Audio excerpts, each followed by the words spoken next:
नमस्ते मेरे किसान भाइयों, मेरा नाम है तुषार पाटिल। अभी हम आए हैं ग्राम दैवत, तहसील शिरपुर और ज़िला धुलिया, डिस्ट्रिक्ट महाराष्ट्र से। अभी हम आए ग्राम दैवत में। हमारे किसान भाई, सर नमस्ते। सर आपका परिचय दीजिए हमारे किसान भाइयों को। जिला संधू पाटिल दैवत, तो शिरपुर, जिला धुरी। हाँ दादा, आपने जो ग्रीनोरा सीड की जो गोल्ड वैरायटी लगाई है, ये गोल्ड वैरायटी कैसी है, आप हमारे किसान भाइयों को बताइए। अच्छी वैरायटी, कोई वांधा नहीं लगाने की। आपने ये कब सोइंग की थी, लगाया था, कब लगाया था आपने? 12-13 दिसंबर 2 दिन लगाया था ये प्लाट। तो ये पूरा ठंड में प्लॉट था और इस साल जनरली बहुत सी समस्याएं है। रेले फटने की समस्या ज़्यादा होने के कारण और विल्टिंग की समस्या ज़्यादा होने के कारण इस साल हर जगह पे प्लॉट बहुत फेल हो रहे हैं। और आपको इस वैरायटी में क्या लग रहा है कि जनरली ये वैरायटी की जो समझ रेजिस्टेंट पावर, जैसे बीमारियों की जो ज़्यादा बीमारी आती है, इसमें बीमारी की इसमें बीमारी बहुत कम है। तो अदर वैरायटी के हिसाब से इस वैरायटी में बीमारी बहुत कम है, ऐसा हमारे किसान भाइयों का इस वैरायटी के बारे में ओपिनियन है। दूसरी बात यह है कि जब सेटिंग हुई इस प्लॉट की, जब पूरी ठंड की समस्या थी, हाँ, पूरी ठंड। तो ठंड में जो सेटिंग हुई है वो सेटिंग पूरी एक समान सेटिंग हुई है यहाँ पे। तो देख सकते हो आप मेरे किसान भाइयों कि यहाँ पे जो बेड है, इस बेड में पूरा जो माल है एक समान सेट हुआ है। और हमारे किसान भाई ने इसको पूरा का पूरा ढाक दे ले, और ढाकने की वजह से यहाँ पे जो सनस्ट्रोक की जो समस्या आती है, बर्निंग की जो समस्या थी, फ्रूट बर्निंग की, वो समस्या यहाँ पे बहुत कम दिख रही है। इसलिए किसान भाइयों एक बार नोट कर लिए कि अगर ज़्यादा धूप होती है तो उस टाइम अगर आप इस हिसाब से अगर फल को ढाक दोगे तो उसमें आपका जो फ्रूट है वो बहुत कम डैमेज होगा। इसमें आपका अच्छे तरह से पैसा बन सकता है। जिस हिसाब से यहाँ पे जो किया हुआ है आप देख रहे हो, सेम इस हिसाब से अगर आप करोगे तो ये हमारे फ्रूट को अच्छी तरह से सिक्योर करता है। दूसरी बात यह है कि जो ये फ्रूट है, ये फ्रूट खाने में कैसा है?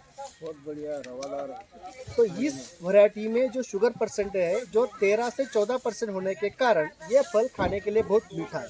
और मीठा होने के कारण ये फल मार्केट में अच्छी तरह से डिमांड इसकी रहती है। अभी जो कटिंग हो रही है, ये कटिंग जो हो रही है, अभी जो हमारे व्यापारी भाई है जो सेंधवा से बिलोंग करते हैं, तो उनका नाम गजानन भाई है। अभी वो परिचय करेंगे हमारे किसान भाइयों को। गजानन भाई, हमारे किसान भाइयों को आप परिचय दीजिए आपका। मैं गजानंद वर्मा, सेंधवा। भैया ग्रीना गोल्ड जो वेराइटी है सर, बहुत अच्छी वेराइटी है। ट्रांसपोर्टिंग लाइन के लिए भी बहुत बढ़िया है, बराबर। कटिंग भी अच्छी है, टेस्ट भी उसका बहुत बढ़िया है और हमारे व्यापारियों को भी बहुत अच्छी लगी है। जहाँ ट्रांसपोर्टिंग हो रही है वहाँ भी माल अच्छा है। तो सबसे पहली मेन बात यह है कि किसान के लिए भी ये वैरायटी अच्छी है, और दूसरी बात व्यापारी भाई के लिए भी ये वैरायटी बहुत अच्छी है, क्योंकि ये वैरायटी खाने के लिए सबसे मीठी होने के कारण, तो इसलिए कंज्यूमर इसको अच्छी तरह से चॉइस करता है।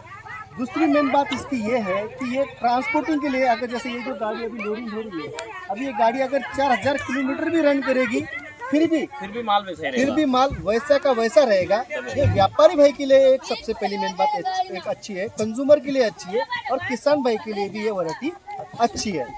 तो और मेन बात उन्होंने बताया कि इसमें सेकंड माल की जो गुंजाइश होती है वो बहुत कम है, बहुत ही कम होती है। बहुत कम होती है। अदर वैरायटी के बावजूद अगर देखोगे तो अदर वैरायटी के बाजू में अगर देखोगे तो उसको इस वैरायटी में सेकंड माल की गुंजाइश बहुत कम होने के कारण यहाँ पे जो फर्स्ट माल है, ये ग्रेड का माल है, वो 90% निकल जाता है, और बचा हुआ जो माल होता है भाई 5% या 10% ही वो बचता है। इसमें किसान भाइयों का ए ग्रेड का माल में अच्छी तरह से वैल्यू बन जाती है। और दूसरी बात, जब ठेले गाड़ी में जब ये माल बेचते हैं, ठेले गाड़ी वाले जो छोटे मोटे व्यापारी जो बेचते हैं, तो ये माल को ये जो वो लोग 20-25 दिन, एक महीना तक भी वो ठेले गाड़ी में माल बेचते हैं, फिर भी उसको डैमेजिंग की समस्या बहुत कम आती है। इसलिए इस वैरायटी की जो मार्केट वैल्यू है वो ज़्यादा तरह से टिकी होती है। इसलिए व्यापारी भाइयों के लिए भी डिमांडेड है और किसान भाई के लिए भी अच्छी वैरायटी है। इसलिए आप हमारे किसान भाइयों को क्या मैसेज दोगे ग्रीनोरा सीड के बारे में? लगा सकते हैं? नहीं, उसको तो मैं तो जितने भी किसान भाई है उनको तो ये बोल रहा हूँ कि इसको लगाओ, इसका ज्यादा से ज्यादा उत्पादन हो हमारे एक व्यापारी के हिसाब से, क्योंकि मेरे को बहुत बढ़िया लगी है। तो मेरे किसान भाइयों, आप देखो, आपने व्यापारी भाई की जुबानी भी सुनी, जैसे उन्होंने जो बताया, उनके जो टेस्ट में उन्होंने जो मन की बात बताई वो भी सही है, और किसान भाई की जो मन की बात है वो भी सही है, और ये जो पूरा का पूरा लाइव आपको सीधा आपके खेत में ही दिख रहा है, क्योंकि किसान ने जो पकाया है ठंड के हिसाब से वो माल भी बढ़िया निकल रहा है बहुत बढ़िया है। और साइज भी अच्छी निकली हुई है ठंड के हिसाब से, सेटिंग भी अच्छी हुई है, प्रोडक्शन भी अच्छा निकला है। सेकंड माल इसमें बचा हुआ खाली 5% ही है, ये उसका प्लस पॉइंट है। व्यापारी भाई के लिए वैरायटी व्यापारी भाई ने बताया खाने के लिए मीठा है, ट्रांसपोर्टिंग के लिए अच्छा है, बिकाऊ के लिए अगर ज़्यादा दिन तक भी अगर ये माल रहता है तो फिर भी ये माल खराब नहीं होता है, इसलिए वैरायटी को लगाना चाहिए। धन्यवाद मेरे किसान भाइयों, धन्यवाद।